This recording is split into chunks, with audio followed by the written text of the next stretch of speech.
Oh guys, welcome back to Nithish vlogs. എല്ലാവർക്കും നിതീസ് വ്ലോഗ്സിൻ്റെ മറ്റൊരു വീഡിയോയിലോട്ട് സ്വാഗതം. ഇന്ന് നമുക്കൊരു ഡേ ഇൻ മൈ ലൈഫാണ് കേട്ടോ. എന്താ ചേച്ചി 1K ആയതിൻ്റെ സെലിബ്രേഷൻ ഞങ്ങളുടെ കൂടെ സ്പെൻഡ് ചെയ്യാത്തതെന്നൊക്കെ ചോദിച്ച്, സെലിബ്രേറ്റ് ചെയ്യാത്തതെന്നൊക്കെ ചോദിച്ച് ഒരുപാട് പേര് മെസ്സേജ് അയച്ചിട്ടുണ്ടായിരുന്നു. നിങ്ങളാണ് എനിക്ക് 1K എന്ന് പറയുന്ന എൻ്റെ ഈ ഒരു ക്രൈറ്റീരിയ കംപ്ലീറ്റ് ചെയ്യാൻ വേണ്ടി ഹെൽപ്പ് ചെയ്തത് കേട്ടോ. അതിൽ ഞാൻ ഒരുപാട് താങ്ക്ഫുള്ളാണ്.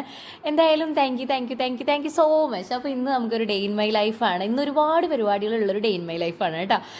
നമുക്ക് ഞങ്ങൾ ഇപ്പോൾ ഒരു പുതിയൊരു ഗ്രൂപ്പിൽ, ഞാനൊരു ഡാൻസ് ഗ്രൂപ്പൊക്കെ നമുക്ക് സ്റ്റാർട്ട് ചെയ്തിട്ടുണ്ട്. നമ്മുടെ കൈകൊട്ടിക്കളിയില്ലേ, അതിലാണ് ചേർന്നിട്ടുള്ളത് കേട്ടോ. ഒരുപാട് അമ്പലത്തിലൊക്കെ ഞങ്ങൾ കളിച്ചു, ഇപ്പോഴും വന്നുകൊണ്ടിരിക്കുന്നുണ്ട്. അപ്പോൾ എനിക്ക് ഉച്ചയ്ക്ക് ശേഷം വൈകുന്നേരത്തെ അമ്പലത്തിലൊരു പരിപാടി ഉണ്ട്. അപ്പോൾ വേഗം ഓരോരോ കാര്യങ്ങളായിട്ട് ചെയ്യായിരുന്നു. അതിൻ്റെ പ്രാക്ടീസിനും കാര്യങ്ങൾക്കും ഒക്കെ പോകണം. അപ്പോൾ മക്കൾ ഉറങ്ങുന്ന നേരത്താണ് ഞാൻ രാവിലത്തെ ഫുഡും കാര്യങ്ങളൊക്കെ ഉണ്ടാക്കി. അവർ എഴുന്നേറ്റ് വന്ന് അവർ എന്നെ കുറേ ഹെൽപ്പ് ചെയ്തു കേട്ടോ. നന്ദുട്ടിക്ക് ഡാൻസ് ക്ലാസ് ഉണ്ടായിരുന്നു, അപ്പോൾ അവൾ പോകാൻ വേണ്ടി റെഡിയായി. അവൾക്ക് ഫുഡൊക്കെ കൊടുത്തയക്കണമായിരുന്നു. അപ്പോൾ അതൊക്കെ വേഗം ഉണ്ടാക്കി. ബ്രേക്ക്ഫാസ്റ്റിന് പുട്ടാണ് ഉണ്ടാക്കിയത്. പിന്നെ അവളുടെ ഞങ്ങൾ പറഞ്ഞയക്കാനുള്ളൊരു തിരക്കും കാര്യങ്ങളൊക്കെ ആയിരുന്നു കേട്ടോ. സഞ്ജുട്ടിയാണെന്നുണ്ടെങ്കിൽ എന്നെ വീട്ടിൽ നന്നായിട്ട് ഹെൽപ്പ് ചെയ്യും. അവളുള്ളതുകൊണ്ടാണ് എൻ്റെ എല്ലാ കാര്യങ്ങളും നടന്നു പോകുന്നതെന്ന് വേണമെങ്കിൽ പറയാം. ഒരുപാട് ഹെൽപ്പ് ചെയ്യും കേട്ടോ. അങ്ങനെ ചില്ലറ വെൽക്കുറുത്ത് പണികളൊക്കെ കഴിഞ്ഞ് ഞങ്ങൾ വേഗം ചോറൊക്കെ ഉണ്ടു. എന്നിട്ട് നമുക്ക് പ്രാക്ടീസിന് പോകാനുള്ള കാരണം എല്ലാം വേഗം ചെയ്തു കേട്ടോ. ചോറിന് മീൻകറിയായിരുന്നു. നമ്മൾ തലേ ദിവസം വെച്ച മീൻകറിയാണ്. അപ്പോഴാണ് നമ്മുടെ വില്ലേൻ്റെ അടുത്ത് ഇവരുടെ തന്നെ, നമ്മുടെ ഈ ഓണറിൻ്റെ തന്നെ ഓഡിറ്റോറിയം ഉണ്ട് കേട്ടോ. അവിടുന്ന് നമുക്ക് ഇങ്ങനെ സൺഡേയ്സ് ഒക്കെ ആകുമ്പോഴത്തേനും ബിരിയാണി, എന്താ ഫുഡ്, കല്യാണം ഉണ്ടാവും അവിടെ. അപ്പോൾ നമുക്ക് അവിടുത്തെ ഫുഡിൻ്റെ ബാക്കി ഒക്കെ തരാറുണ്ട്. എല്ലാ വീടുകളിലും കൊടുക്കാറുണ്ട്. അപ്പോൾ നമുക്ക് ഇന്ന് കിട്ടിയത് ബിരിയാണി ആയിരുന്നു.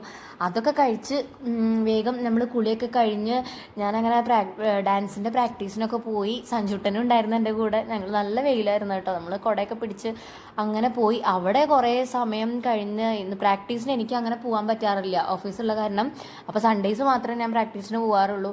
അപ്പോൾ അവിടെ പോയി ഒന്ന് നന്നായി തന്നെ പ്രാക്ടീസൊക്കെ ചെയ്ത് രാത്രി ഇനി ഡാൻസ് ഉണ്ടല്ലോ എന്ന് വിചാരിച്ച് പ്രാക്ടീസ് കഴിഞ്ഞ് വീട്ടിലെത്തിയപ്പോഴത്തേനും സജീട്ടൻ പുറത്തൊക്കെ പോയി ചായക്ക് ഇത് കൊടുക്കുന്നുണ്ടായിരുന്നു കേട്ടോ. എനിക്ക് എന്തൊക്കെ സ്നാക്സ്, പഴംപൊരി ഉണ്ടായിരുന്നില്ല, നമുക്ക് സമൂസയും പരിപ്പുവടയൊക്കെ കൊടുത്തിട്ടുണ്ടായിരുന്നു. അതൊക്കെ ഞങ്ങൾ വേഗം കഴിച്ചു.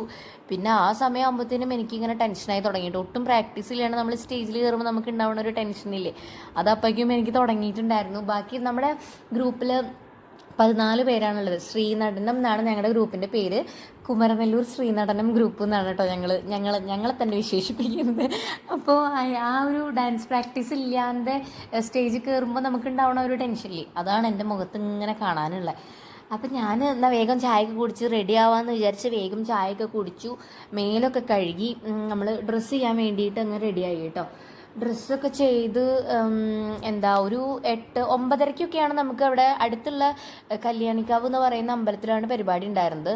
അപ്പോൾ നമ്മൾ വേഗം റെഡിയായി. ഞാൻ സാരി കൊടുത്തു. ഒരു 7:30 ആകുമ്പോഴത്തേനും ഞാൻ റെഡി ആവാനൊക്കെ തുടങ്ങി. നമ്മൾ സെറ്റും ഉണ്ടായിരുന്നു. നമുക്ക് ഓരോ പ്രാവശ്യം ഓരോ അമ്പലത്തിൽ ഉണ്ടാവുന്നത് ഓരോ കോസ്റ്റ്യൂം വെച്ചിട്ടാണ് കേട്ടോ. അപ്പോൾ ഞങ്ങളിങ്ങനെ കുറച്ച് കോസ്റ്റ്യൂംസുകളൊക്കെ നമ്മൾ തന്നെ സെറ്റ് ചെയ്ത് വെക്കുകയാണ് ചെയ്യാറ്. അപ്പോൾ നമുക്ക് ഇന്ന് സെറ്റുമുണ്ടും ഒരു പർപ്പിൾ കളറ് ബ്ലൗസും, പർപ്പിൾ കളറല്ല, ഡാർക്ക് വയലറ്റ് കളറ് ബ്ലൗസും, പിന്നെ അങ്ങനെയൊക്കെ ആയിരുന്നു ഞങ്ങളുടെ സെറ്റപ്പ് തന്നെ. അപ്പം ഞാൻ തന്നെ മേക്കപ്പും കാര്യങ്ങളൊക്കെ ചെയ്തു, ഓർണമെൻറ്റ്സൊക്കെ ഇട്ടു.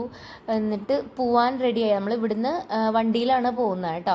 അവിടെ ഒരു 10 മണിയൊക്കെ ആകുമ്പോഴത്തേനും തുടങ്ങും എന്നൊക്കെയാണ് പറഞ്ഞത്. എനിക്ക് മുടിയൊക്കെ കെട്ടിത്തന്നത് സജിയേട്ടനാണ്, വേറെ ആരും അത് ചെയ്യാനായിട്ടുണ്ടായിരുന്നില്ല. അല്ലെങ്കിൽ നമ്മൾ മേക്കപ്പൊക്കെ ഒപ്പം ചെയ്യുകയാണെന്നുണ്ടെങ്കിൽ ഒപ്പമുള്ള ആൾക്കാർ ചെയ്തു തരും കേട്ടോ. ഇത് സജിയേട്ടൻ ചെയ്തു തന്നു.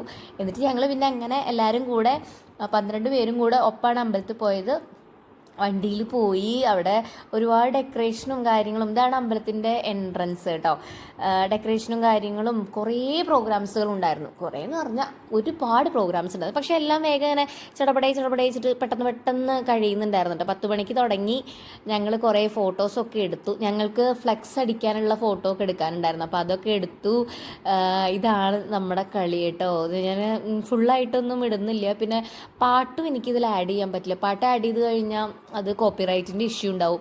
അതുകൊണ്ട് തന്നെ ഞാൻ പാട്ട് ആഡ് ചെയ്യുന്നില്ല. അപ്പോൾ നമുക്കിങ്ങനെ ഫ്യൂഷൻ മിക്സ് ആയിട്ടാണ് ഞങ്ങൾ എടുത്തിട്ടുണ്ടായിരുന്നത്. ഞങ്ങൾക്ക് ഇപ്പോൾ ഒരു 2-3 കളിയൊക്കെ, സ്റ്റേജിലേക്കുള്ള കളിയൊക്കെ ഞങ്ങൾ ഓൾറെഡി പഠിച്ചു വെച്ചിട്ടുണ്ട്. അപ്പോൾ നമ്മളിങ്ങനെ പാട്ട് മിക്സ് ചെയ്തിട്ടുള്ള ഒരു കൈകൊട്ടി കളിയാണ് കേട്ടോ. അങ്ങനെ പാട്ടിടാൻ പറ്റാത്ത കാരണമാണ് ഞാൻ ഇതിൽ പാട്ടിടാത്തത്. പിന്നെ കുറച്ച് ഫാസ്റ്റായിട്ട് ഇട്ടു എന്ന് മാത്രം കേട്ടോ. ഫാസ്റ്റായിട്ട് ഇട്ടില്ലെങ്കിൽ നിങ്ങൾക്ക് അത് പിന്നെ നീ ബോറടി വേണ്ടെന്ന് വിചാരിച്ചിട്ടാണ് കുറച്ച് ഫാസ്റ്റാക്കിയിട്ട് ഇട്ടത്. അപ്പോൾ ഞങ്ങളുടെ കളിയൊക്കെ അതിഗംഭീരമായിരുന്നു. ഞങ്ങൾക്ക് ഇവിടെ തന്നെ വേറെയും കുറേ ഓഫേഴ്സിൽ കളിച്ചു കേട്ടോ. ഞങ്ങൾക്ക് നല്ലോണം എൻജോയ് ചെയ്ത് കളിക്കാൻ പറ്റിയൊരു സ്റ്റേജും കൂടിയായിരുന്നു ഇത്. മാത്രമല്ല ഗ്രൗണ്ട് സപ്പോർട്ട്, അതായത് നമ്മുടെ ഓഡിയൻസിൻ്റെ സപ്പോർട്ട് നല്ലോണം കിട്ടിയിരുന്നു കേട്ടോ. അപ്പോൾ ഞങ്ങൾ മാക്സിമം നന്നായി തന്നെ ആർമാദിച്ച് കളിച്ചു. എല്ലാവർക്കും നല്ല ഇഷ്ടമായി. നമുക്ക് ലാസ്റ്റ് മറ്റേ ഭഗവതിയുടെ പാട്ടൊക്കെ വെച്ചിട്ടായിരുന്നു ലാസ്റ്റ് ഉണ്ടായിരുന്ന കളി. ഞാൻ ഇതിൽ എവിടെയാണെന്നറിയോ, എനിക്ക് തന്നെ ഇപ്പം മനസ്സിലാവുന്നില്ല അത് എവിടെയാണെന്നുണ്ടായിരുന്നതെന്ന്. നിങ്ങൾക്ക് കാണിച്ചു തരണം വിചാരിച്ചാട്ടോ. എന്നിട്ട് നമ്മൾ വീട്ടിലെത്തിയപ്പോഴത്തേനും ഒരു 12 മണി 12:30 ആയി. വീട്ടിലെത്തി ഈ ആടയാഭരണങ്ങളൊക്കെ അഴിച്ച് മാറ്റി, ഈ മുടിയൊക്കെ അഴിച്ച് മാറ്റണമല്ലോ എന്ന് വിചാരിച്ച് ടെൻഷനായിരുന്നു എനിക്ക്. എല്ലാതും അഴിച്ച് ഇത് കെട്ടി പൂട്ടി വെക്കാൻ ഇത്രയും പാടുണ്ടായിരുന്നില്ല. ഞാൻ വന്നപ്പോഴത്തേനും മക്കളും സജീട്ടനൊക്കെ ഉറങ്ങിയിട്ടുണ്ടായിരുന്നു. അപ്പോൾ എനിക്ക് അവരെ കൊണ്ട് ചെയ്യിപ്പിക്കാനും പറ്റിയില്ല, അത്രയും നേരം വൈകിയില്ലേ. ഞാനാണെങ്കിൽ ഫുള്ള് ടയേർഡായിരുന്നു കേട്ടോ. നമ്മളതിൻ്റെ പ്രൈസ് ഡിസ്ട്രിബ്യൂഷനൊക്കെ കഴിഞ്ഞിട്ടാണ് വന്നിട്ടുണ്ടായിരുന്നത്. അപ്പോൾ ഒരുപാട് നേരം വൈകി.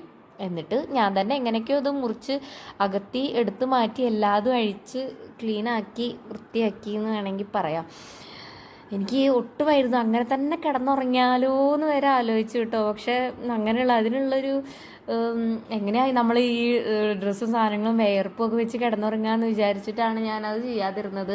എനിക്ക് സത്യം പറഞ്ഞാൽ അതടക്കം തോന്നിപ്പോയി. അത്രയും വയ്യായിരുന്നു, എനിക്കിത് അഴിക്കാൻ കൂടെ വയ്യായിരുന്നു. എങ്ങനെയൊക്കെയോ അഴിച്ചു മാറ്റി. അപ്പോഴത്തേനും 1 മണിയായി. ഞാനൊന്ന് ഫ്രഷായി വന്നപ്പോഴത്തേനും 1 മണിയായി. ഫുഡും കഴിച്ചിട്ടുണ്ടായിരുന്നില്ല. എനിക്ക് ആ സമയത്ത് കഴിക്കാൻ പാടില്ല എന്നറിയാം, എന്നാലും ഞാൻ എങ്ങനെയൊക്കെയോ കഴിച്ചു. എന്നിട്ട്